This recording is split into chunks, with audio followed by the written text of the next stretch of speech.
അറബിക്കടലിന്റെ തിരമാലകൾ കാലത്തിന്റെ പെരുമ്പറ കൊട്ടുന്ന തീരം. സരസ്വതിയും ഹിരണ്യയും കപിലയും ചേർന്ന് ത്രിവേണി സംഗമമായി കടലിൽ ലയിക്കുന്ന പുണ്യഭൂമി ഗുജറാത്തിലെ പ്രഭാസ് പട്ടണം.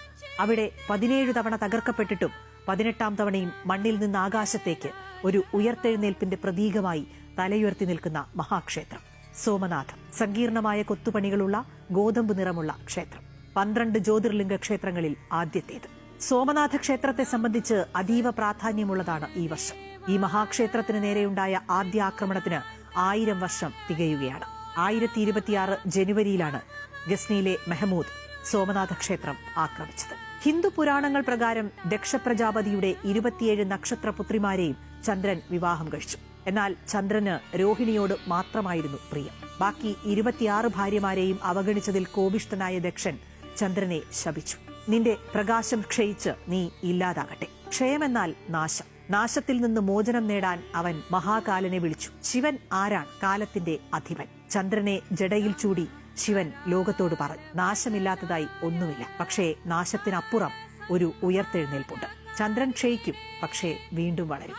13ാം നൂറ്റാണ്ടിലെ അറബ് സഞ്ചാരിയായ അൽ ക്വിസീനി തന്റെ സഞ്ചാരക്കുറിപ്പുകളിൽ അത്ഭുതത്തോടെ രേഖപ്പെടുത്തിയ ഒരു വരിയുണ്ട്. ഭൂമിയിലോ മച്ചിലോ തൊടാതെ അന്തരീക്ഷത്തിൽ സ്വയമേ നിൽക്കുന്ന വിഗ്രഹം. ഇന്നത്തെ ശാസ്ത്രം ഇതിനെ മാഗ്നറ്റിക് ലെവിറ്റേഷൻ എന്ന് വിളിക്കും. മേൽക്കൂരയിലും തറയിലും സ്ഥാപിച്ച കാന്തശിലകളുടെ ശക്തി സന്തുലിതമാക്കി ഭാരമേറിയ ശിവലിംഗത്തെ വായുവിൽ നിർത്തിയ പുരാതന ശില്പികൾ ഭക്തിയെയും ശാസ്ത്രത്തെയും വിസ്മയകരമായി കൂട്ടിയിണക്കി. ഭാരതീയ തച്ചുശാസ്ത്രത്തിന്റെ സാക്ഷ്യം. ചാലൂക്യ വാസ്തുവിദ്യയുടെ ഒരു മഹത്തായ ഉദാഹരണം കൂടിയാണ് സോമനാഥ ക്ഷേത്രം. കൊത്തുപണികളും ഗോപുരങ്ങളുമൊക്കെ കാഴ്ചയുടെ വൈവിധ്യത്തിനൊപ്പം ആത്മീയ ഊർജവും നൽകുന്നുണ്ട്. അഫ്ഗാനിസ്ഥാനിലെ ഗസ്നിവിദ് സാമ്രാജ്യത്തിന്റെ ഭരണാധികാരിയായിരുന്നു മെഹ്മൂദ് ഗസ്നി. മെഹ്മൂദ് ഗസ്നിയിൽ തുടങ്ങി അലാവുദ്ദീൻ ഖിൽജി, മുസഫിർ ഷാ, ഔറംഗസേബ് അടക്കം എത്ര പേരാണ് ഈ മഹാസൗധത്തെ നശിപ്പിക്കുകയും കൊള്ളയടിക്കുകയും ചെയ്തത്. ഓരോ തവണയും പൂർവാധികം ശക്തിയോടെ ക്ഷേത്രം പുനർജനിച്ചു. ഏറ്റവും ഒടുവിൽ ആ പവിത്രമായ ദൌത്യം സർദാർ വല്ലഭായ് പട്ടേലിന്റെ കരുത്തുറ്റ കൈകളിലൂടെയായിരുന്നു. സ്കന്ദപുരാണം അനുസരിച്ച്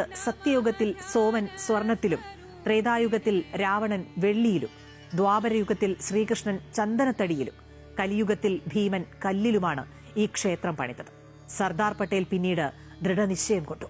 ഈ ക്ഷേത്രമുറ്റത്ത് നിൽക്കുന്ന ബാണസ്തംഭം നൽകുന്ന അറിവ് നമ്മളെ ഞെട്ടിക്കും. അസമുദ്രാന്ത ദക്ഷിണ ധ്രുവ പര്യന്തം അബാധിത ജ്യോതിർമാർഗം.